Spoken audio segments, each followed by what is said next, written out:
मैं हूं सासन। मैं मोहम्मद हसन। मैं रहमतुल्लाह। आदरणीय दोस्तों, आपको हमारा अपना रिएक्शन यूट्यूब चैनल, दोस्तों वीडियो अच्छे लगे चैनल को लाइक शेयर जरूर कर दें। तो चलते हैं लोग सब की वीडियो। मोमिन MBS से परेशान क्यों? मोमिन, अच्छा खैर वीडियो देखते हैं। मुझे लगता है हैरस की ये वीडियो है क्योंकि लफ्ज़ रोज ये बोलता अक्सर। देखते हैं दोस्तों, पहले वीडियो फिर बात करते हैं। नमस्कार दोस्तों, डीडी रेड के एक और एक्शन वीडियो में आप सभी का स्वागत है। मैं हूं आलोक। तो आज जो वीडियो लेकर आया हूं वो वीडियो है हारिस सुल्तान का, और इसका टाइटल है मोमिन MBS से परेशान क्यों हैं। फीट उहूद का पहाड़, ये क्या होता है मुझे नहीं पता। चलिए देखते हैं भाई कि आखिर मोमिन जो हैं वो MBS से परेशान क्यों हैं। Interesting, very interesting. ऑलराइट मेरे प्यारे प्यारे दोस्तों, मैं हूं हारिस सुल्तान। और जैसा कि आप लोग जानते हैं कि हमारे जो MBS भाई हैं, जो हमारे भाई बंधु हैं, वो बहुत सारे चेंजेस ला रहे हैं अरब में। और हम बड़ा सोचते हैं, आपने देखा होगा कि पाकिस्तान के बहुत सारे जो लंडे के मोमिन जो बड़े ये राजे रूजे और वो बालों वाला क्या नाम है उसका, साहिल अदीम, और इस तरह के बहुत सारे लोग हमने देखे हैं जो वैसे तो पाकिस्तान में इस्लाम इस्लाम इस्लाम ये हो गया वो हो गया, इस्लाम आ जाए ये वो, लेकिन MBS के खिलाफ कोई नहीं बात करता, क्योंकि इनको पता है कि MBS ने आओ देखना ना ताओ, यहाँ पे बोलोगे सीधी वीडियो जाएगी सऊदी अरब एम्बेसी में इस्लामाबाद में, और उन्होंने वहां पे लैंड होते इनको पकड़ लेना और इनकी सॉफ्टवेयर अपडेट कर देना, जैसा लाल टोपी का किया था। तो इस वजह से बड़े मजे की बात है कि नहीं बोलते। लेकिन जो बाकी के भी जो मुसलमान है बाकी की दुनिया में, सिर्फ हकीकत उन्हें बोलना शुरू किया MBS के खिलाफ। लेकिन अब उसका भी मतलब यही है कि वो अब सऊदी अरब नहीं कभी जाएगा, हज करने उमरा करने वो नहीं जाएगा, क्योंकि जाहिर बात है फिर पकड़े जाएंगे। लेकिन हकीकत का ये ब्रांड है। लेकिन अब क्वेश्चन ये है कि और कितने मोमिनीन जो है वो MBS के ऊपर बोलना शुरू होंगे। एक इंडियन मोमिन ने बोला था MBS के खिलाफ, वो मैंने वीडियो चढ़ा दी थी, तो पता नहीं वो उसको मेरे ख्याल डीडी रिएक्ट ने भी शायद उसके ऊपर रिएक्शन दिया था। तो वो तो मौलवी अब डरेगा, सऊदी अरब जाते हुए डरेगा कि कहीं फड़िया ही ना जाए। तो ये कनंड्रम है बहुत बड़ा। पाकिस्तान का तो बेचारा थर्ड वर्ल्ड मुल्क है, बेचारे के पास कोई रिसोर्सेज वगैरह नहीं होते, पकड़ दकड़ भी नहीं होती सही तरीके से, हर काम में नालायक है। तो डिसेंट को कुचलना पाकिस्तान में थोड़ा मुश्किल है। लेकिन अरब के पास बड़े रिसोर्सेज हैं, उनके पास डॉलर्स हैं, तो वो नोट करते हैं और वो फिर पकड़ लेते हैं, और वो डिसेंट को बर्दाश्त नहीं करते। और MBS जो है वो तो भाई ओ MBS को हम अपना भाई बंधु कहते हैं, लेकिन हम भी उनके साथ रिस्क नहीं लेंगे। पकड़ के सरतन से जुदा उधर भी हो जाता है। तो एनीवे, जैसे मैंने आपको बताया, ये stuck between the rock and hard place है कि क्या करें, इधर जाएं उधर जाएं, इधर नदी उधर खाई, क्या करें। तो बोलना तो पड़ेगा। अब लोग भी पीछे तर मार रहे हैं कि MBS क्या कर रहा है, देखो जी जुए खाने, अड्डे, शराबें, जस्टिन बीबर, बॉलीवुड, योगा, पता नहीं क्या क्या हो गया। तो जो मोमिनीन जो पूरी दुनिया में इस्लाम लाना चाहते हैं, उनका जो इस्लाम का घर है वो अब ऑक्यूपाई हो गया इनके मुताबिक। तो इस तरह के बहुत सारे मोमिनीन जो हैं ब्रिटेन और ये जो नेटिव नहीं है, जो इमिग्रेंट्स हैं और बाहर के मुल्कों में रहते हैं, अब इनको बड़ी तकलीफ हो रही है। तो एक वीडियो मेरी नजर से गुजरी, उसका एक तुर्क आपके सामने लगाऊंगा, एक छोटा सा क्लिप। लेकिन आगे जाने से पहले इस वीडियो को ज्यादा से ज्यादा लाइक करें, शेयर करें, नीचे कमेंट्स अपने ख्यालात का इजहार जरूर करें, बताएं कि आपको लगता है कि MBS भाई जो हैं वो इनको पकड़ेंगे।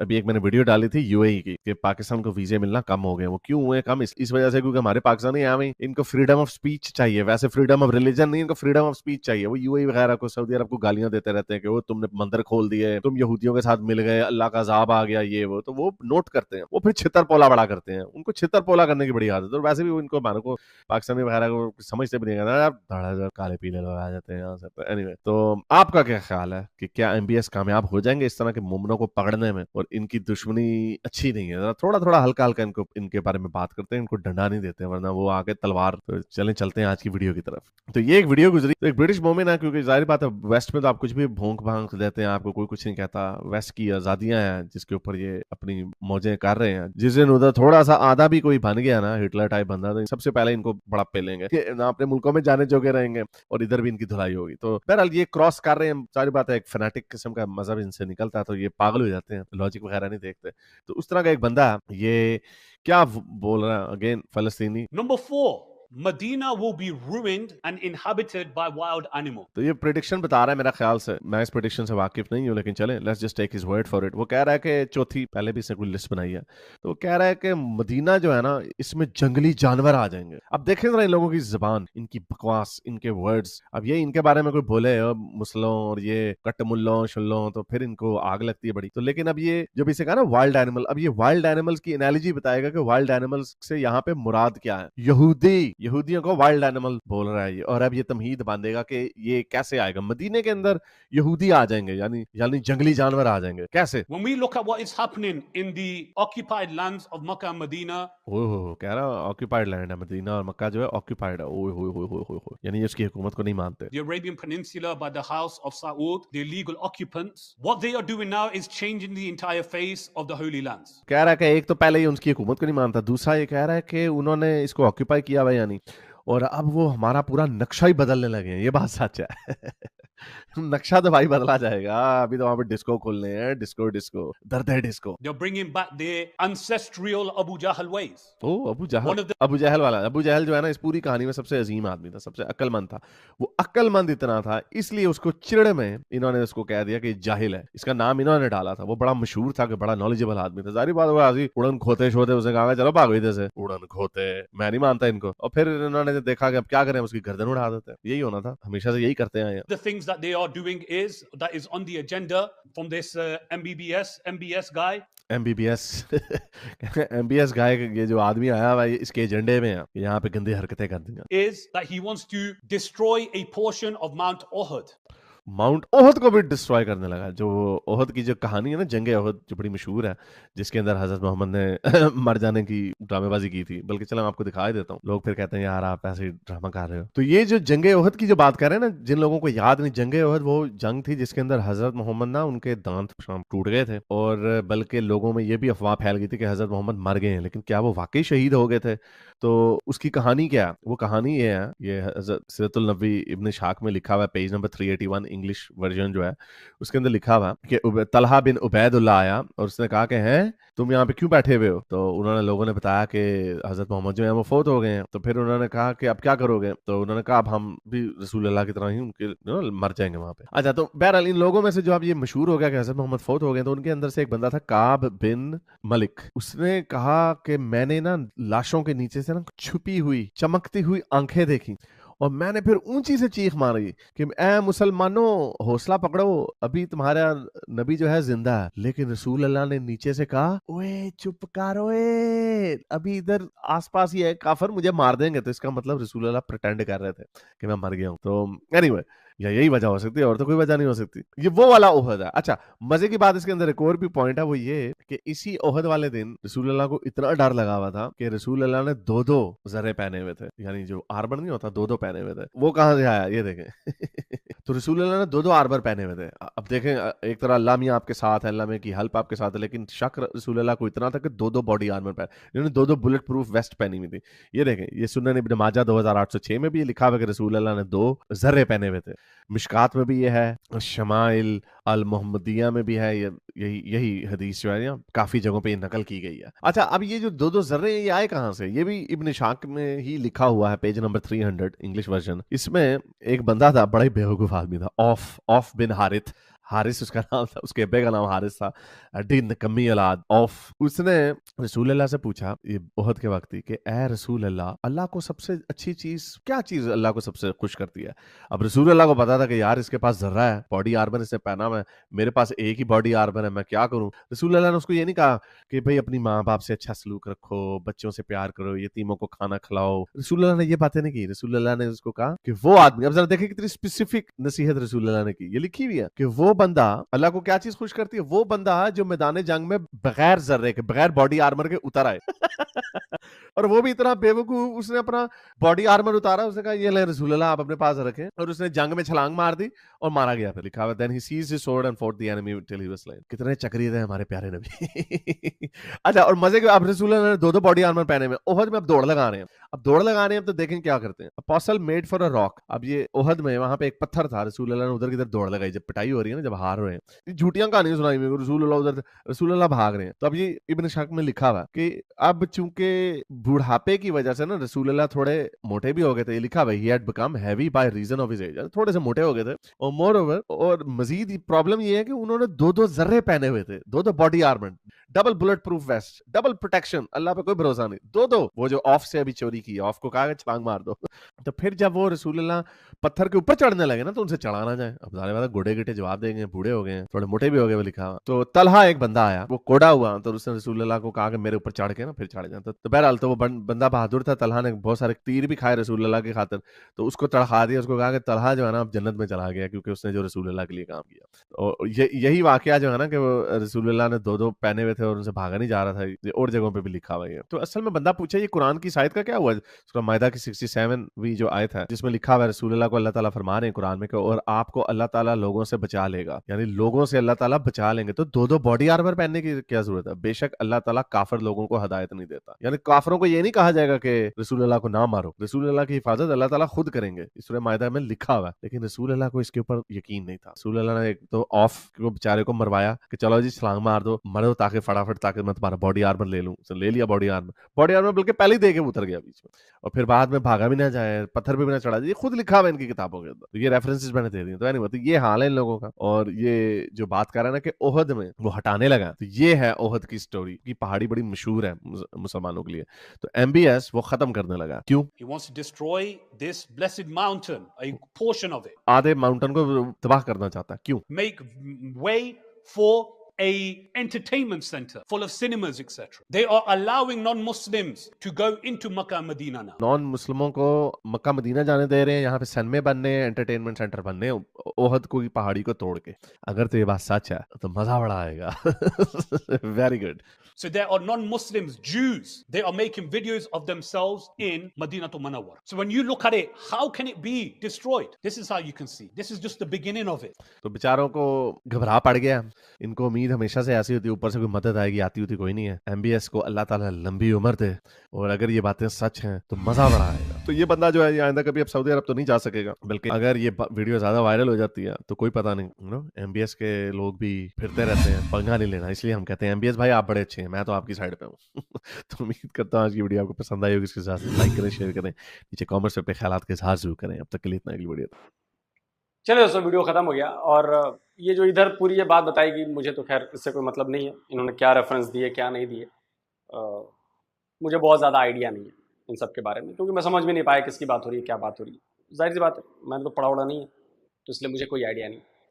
चूँकि वीडियो एमबीएस पर है कि एमबीएस से परेशान हो रहे हैं मुसलमान, तो जाहिर सी बात है परेशान हो रहे हैं, क्योंकि एमबीएस का विज़न प्रोग्रेसिव है, वो दुनिया के साथ चलना चाहते हैं। वो एक जो ठप्पा लगा हुआ है उस ठप्पे को बदलना चाहते हैं। वो बता रहे हैं कि देखो सही चीज ये है। और अभी तो हाल फिलहाल वहां पे क्या स्विम सूट कंपटीशन भी हुआ भाई, सऊदी अरब में, शायद जहां तक मुझे खबर मिली। और इसके बाद तो मौलवी पगलाए हुए हैं, सऊदी अरब तौबा तौबा तौबा, वो कयामत यहीं से शुरू होनी है। तो ठीक है भाई, ये होगी तो देखी जाएगी। लेकिन अगर आप उनके ओवरऑल विजन को देखेंगे तो वो फ्रीडम की तरफ बढ़ रहे हैं, वो इक्वालिटी की तरफ बढ़ रहे हैं। वो कह रहे हैं कि भैया जो अधिकार मर्दों को हैं वैसे ही अधिकार महिलाओं को भी मिलने चाहिए। वहां पे महिलाएं टैक्सी चला रही हैं, महिलाएं वहां पे कमर्शियल पायलट्स बन रही हैं। आप देखिए ना, ये सब प्रोग्रेसिवनेस की निशानियां हैं। खुलापन चाहिए, आप उन बंद दरवाजों में मत रहिए, सबको मौके दीजिए। हर किसी के पास टैलेंट है, और बाकी दुनिया भर में महिलाएं ये टैलेंट दिखा रही हैं, बड़ी बड़ी कंपनीज चला रही हैं, खुद कंपनीज बनाई हैं उन्होंने। भारत में कितनी महिलाओं ने कंपनीज बनाई हैं, सैकड़ों करोड़ रुपए की कंपनी बनाई है, वो कंपनी चला रही हैं और बड़ी जबरदस्त तरीके से चला रही हैं, बड़े बड़े पोस्ट पे बैठी हुई हैं। तो ये बताता है कि अगर आप देखो, अगर आपके पास काम करने के लिए 50 आदमी है, आदमी का मतलब आदमी और औरत मिला के, तो अगर 25 मर्द हैं और 25 महिलाएं हैं, और आपको कोई एक चीज अचीव करनी है, कोई एक, मान लीजिए मैं साइंस में ही कह रहा हूं, आपको कुछ अचीव करना है, और आपके पास 50 माइंड्स है जिनका आप इस्तेमाल कर सकते हैं, लेकिन आप चूंकि उसमें आगे नहीं है, महिलाएं क्या करेगी, और इसको तो कमरों में बंद रहना चाहिए, इसको तो रसोई का ही काम करवाओ, इसको तो बच्चे पैदा करने पर लगा दो, इससे ज्यादा इनका काम नहीं। तो सबसे पहले आपने अचीवमेंट में 50% को तो आपने रास्ता ही बंद कर दिया, अपनी 50% फोर्स को आपने बंद कर दिया कि नहीं नहीं नहीं नहीं, अब बची 50% फोर्स, उससे आप चाह रहे हो अचीव कर लेना। लेकिन जब ये पूरी वो भी महिलाएं मिल जाएंगी, ये भी मिल जाएंगे, तो 100% फोर्स लगेगी ना अचीवमेंट के लिए, और वो चीज अचीव हो जाएगी। 25 लोगों में जो आइडियाज आएंगे वो 50 लोगों में ज्यादा आइडियाज आएंगे। ऊपर वाले ने एक ही जैसा दिया है दिमाग। कुछ चीजें मर्दों को दी हैं ताकि महिलाएं जो है वो अपने आप को सुपीरियर ना समझने लगे, और कुछ चीजें महिलाएं को दी हैं ताकि मर्द अपने आप को सुपीरियर ना समझ लेंगे। दोनों बराबर है, इक्वल। बस 2-3 राइट्स इनके ज्यादा हैं, 2-3 राइट्स इनके ज्यादा हैं, और दोनों एक दूसरे को वो बराबरी मिला देते हैं। लेकिन ये समझना बड़ा मुश्किल है जो रेडिकलाइज्ड माइंड है। आपको अपना नजरिया बदलना होगा, अपनी आंखों को उस पर्दे से हटाकर देखना होगा। अच्छी और बुरी चीजें हर जगह होती हैं, लेकिन हमें अच्छाई पे फोकस करना है। अब भाई पाकिस्तान में ही कितनी ऐसी लड़कियां होंगी, कितनी ऐसी महिलाएं होंगी जो अपना घर चला रही हैं, नौकरी कर रही हैं, बिजनेस भी कर रही होंगी। पाकिस्तान में महिलाएं कर रही है ना, उनको मौका मिला, उनके मदर फादर ने सोचा, उनको मौका मिला, वो कर रही हैं। तो ऐसा मौका सबको क्यों नहीं मिलना चाहिए कि अगर बेटी भी जो बनना चाहे वो बने, उसको पायलट बनना है, उसको साइंटिस्ट बनना है, उसको आर्मी में जाना है, उसको डॉक्टर बनना है, इंजीनियर बनना है, क्या बेटी नहीं बन सकती क्या? लेकिन इसको आप जोड़ देंगे मजहब से कि नहीं हमारे मजहब में महिलाओं को ज्यादा आजादी नहीं है और ये नहीं है वो नहीं। अरे भैया छोड़ो ना यार, आपकी बेटी है, आपका ही नाम रोशन करेगी। मैं नहीं कह रहा कि हमारे यहां भी बहुत सब कुछ बढ़िया, नहीं, हमारे यहां भी बेटियों के साथ ऐसा किया जाता है, लेकिन हमने धीरे धीरे ये चीजें खत्म करने की कोशिश की और हम काफी हद तक कामयाब हो गए हैं। उसका असर आपको दिख रहा होगा। इसरो में लड़कियां, बिजनेस में लड़कियां, कहां नहीं है हमारी महिलाएं। साइंटिस्ट हैं, ट्रेन चला रही हैं, हवाई जहाज उड़ा रही हैं, फाइटर जेट चला रही हैं, मतलब सारे काम कर रहे हैं। तो इस नजरिए से देखिए। बाकी आप क्या कहेंगे एमबीएस के इस प्रोग्रेसिव विजन पर? कमेंट करके जरूर बताइए। जल्दी मिलता हूं एक और नए वीडियो के साथ। नमस्कार, जय हिंद।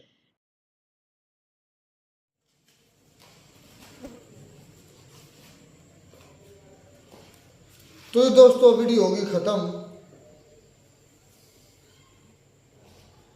बातें बड़ी इसने बकवास याद की, आज तो ये लिमिट ही क्रॉस कर गया। अब आई थिंक मुझे लगता है इसके बाद इसकी वीडियो पर हम रिएक्शन कोशिश करेंगे, अगर इस टॉपिक पर हुई तो इस तरह के टॉपिक पर। आज इसने अपनी तमाम हदें पार कर दी। आज ये वाकई ही में छितर खाने के काबिल है।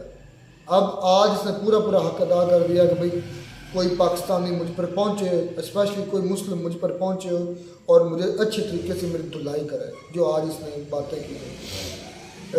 आलोक साहब ने ला तलबी का इजहार कर दिया है कि भाई इसने जो हवाले दिए हैं मुझे इसका नहीं पता, ये अच्छा किया, क्योंकि एक चीज़ जिसका पता नहीं है उसके बारे में बोलना ही नहीं चाहिए। अच्छी बात है, ये उनका मुझे कमेंट अच्छा लगा। एमबीएस पर वो बोले कि वो ये कर रहा है, वो ये कर रहा है, ठीक है, वो उस पर बात में आएंगे।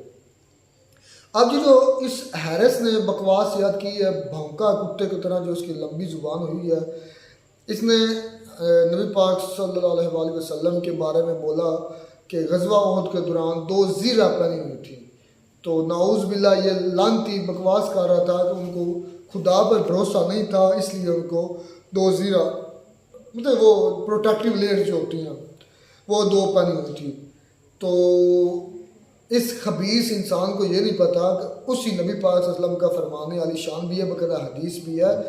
ये कभी मेरे साथ बहस करे ना, लोग साहब को क्या पता, या इंडियंस को क्या पता कि इसके पीछे बैक में स्टोरी क्या है। इंडियंस को या लोग साहब को क्या पता कि बैक में स्टोरी क्या चल रही है। नबी पाक सल्लल्लाहु अलैहि वसल्लम ने 2 ज़ीरा पहनी क्योंकि अल्लाह ताला का हुक्म है, सबसे पहले एहतियात है। और जो वो कुरान का हवाला दे रहा है सूरा का, अल्लाह ने आपको बंदों से बचा लिया, तो वो अल्लाह ने जिम्मा लिया था बचाने का। पहले ये भी कहा था कि अपनी हिफाजत करें। इस पर बकायदा एक हदीस है। एक सहाबी आए हैं, सहाबी थे या मतलब कोई बद्दू थे, अल्लाह माफ़ करे, मफहूम है अल्लाह माफ़ करे कमी बेशी मेरी।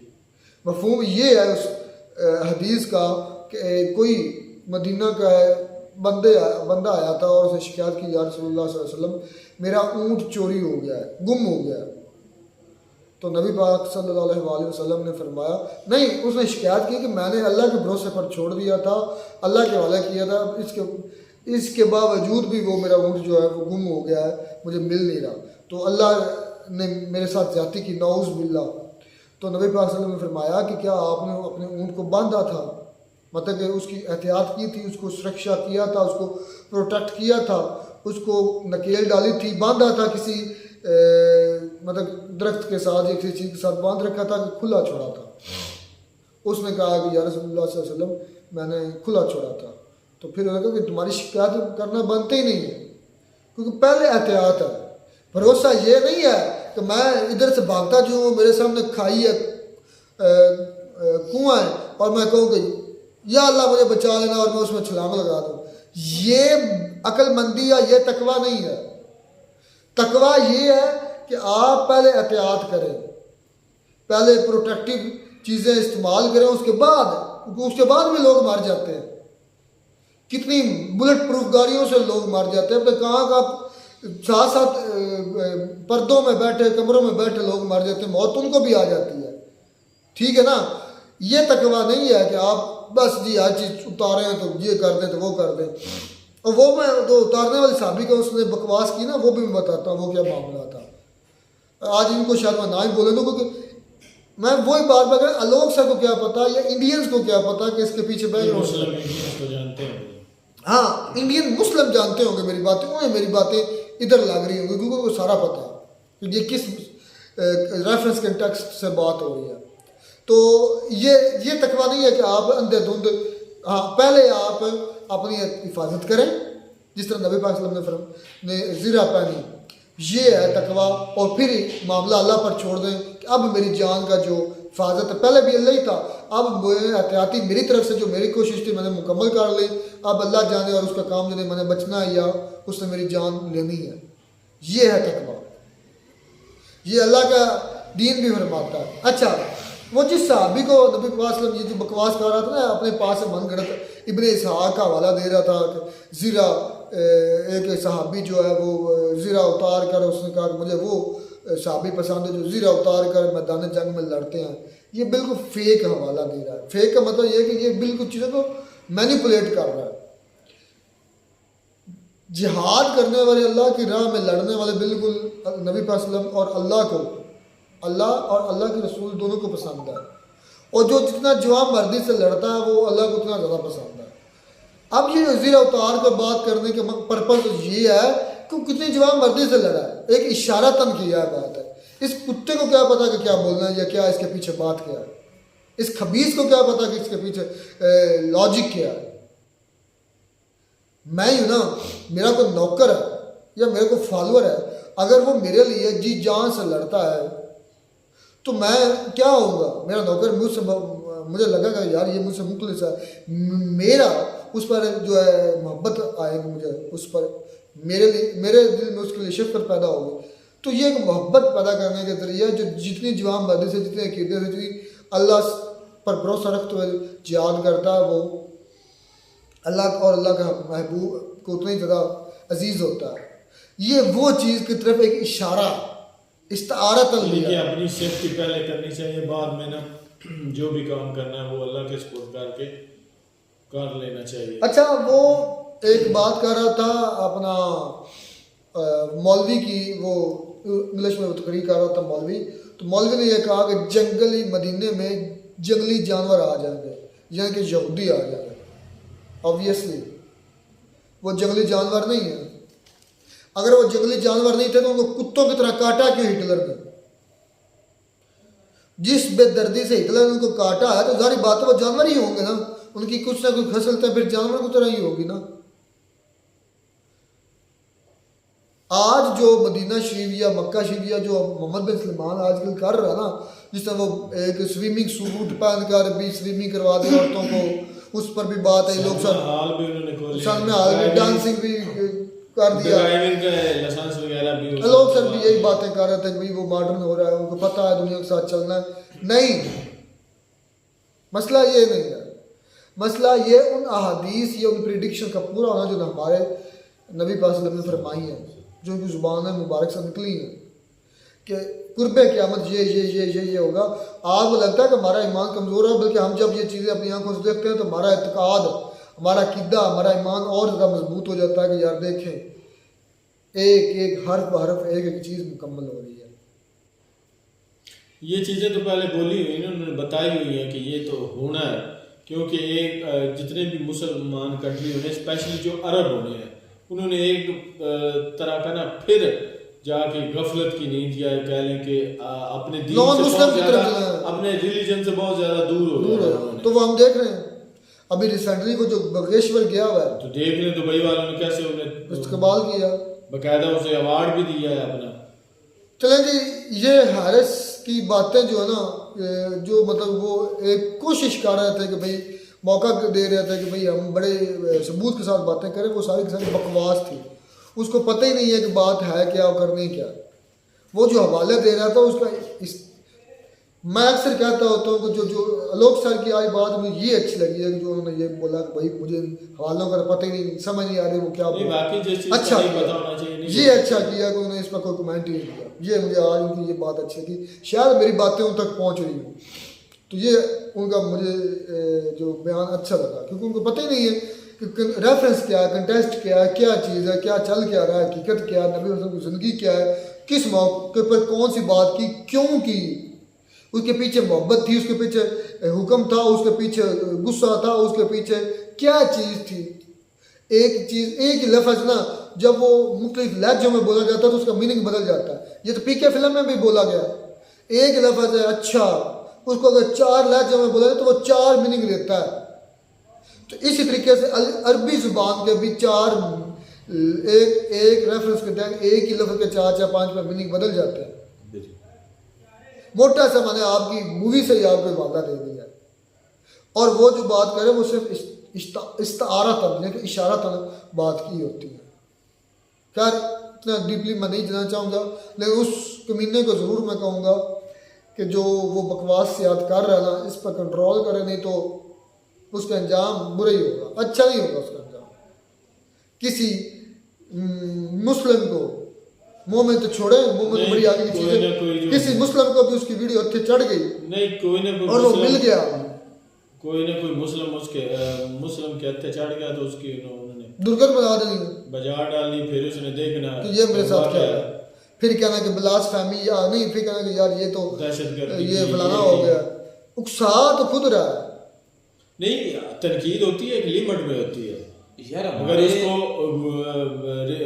जो रिलीजन वो उसको नहीं अच्छा लगता या वो उसमें खामियां निकालता है, तो उसका मतलब ये नहीं कि वो एक लिमिट क्रॉस करे, एक हद में रह के ठीक है वो तनकीद करे, हवाले के साथ दे, बकायदा उसका सबूत दे। हवाले भी असलम भाई, अब जो उसने हवाले दी इब्न इसहाक के, मैं पहले बात कर चुका हूँ, आपको ये मेरी बातें नहीं समझ आनी, जो स्टडी या मुस्लिम को मुझे देख रहा हूँ उसको मेरी ये बातें समझ आनी है, इसलिए मैं ज़्यादा डिटेल में नहीं जाना चाहता। लेकिन उसने जो भी किया बकवास किया, और मदीना शरीफ में, मक्का शरीफ में एक मरतबा फिर ये ज़हन में रखना, नबी वसल्लम की हदीस मुबारक है, नॉन मुस्लिम ये कि वो जो इजराइली कुत्ते हैं ना वो भी आएंगे, खास करके दिजाल, और दिजाल की फजल मदीना में नहीं आएंगे, मतलब सऊदी अरब के अंदर की मैं बात कर रहा हूँ। सऊदी अरब में आएंगे, लेकिन जो मेन एरिया वहाँ पर नहीं दाखिल नहीं हो सकेगा। चलो जी, खैर मिलते हैं वीडियो में साथ। God bless you.